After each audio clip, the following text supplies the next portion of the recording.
সুপ্রিয় দর্শক, আপনারা একটু আগে দেখলেন যে কিভাবে আমাদের দেশে ট্রেডিশনালি অর্থাৎ স্বাভাবিকভাবে আমাদের খোলা জায়গায় কিভাবে শুটকি করা হয়। এখন আপনারা দেখতে পাচ্ছেন যে আমার পিছনের যে স্ট্রাকচারটা আছে, এই স্ট্রাকচারটায় আমরা আধুনিক যে স্বাস্থ্যসম্মত উপায়ে যে শুটকির কথা বলতেছিলাম, সেই শুটকিটা আমরা স্থাপন করেছি। এখানে আমরা চারপাশ দিয়েই পলিথিন দিয়ে দিয়েছি, মোটা পলিথিন।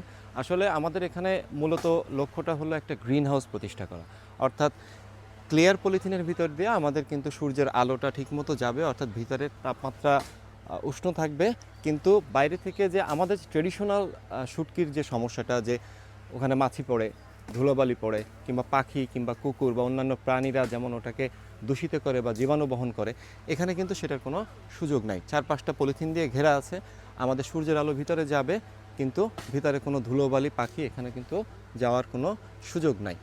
এবং আমরা এখানে তাপমাত্রা কন্ট্রোলের জন্য এখানে কিন্তু আমরা ভিতরে হিটার দিয়েছি। এখানে 2000 ওয়াটের একটা হিটার আছে।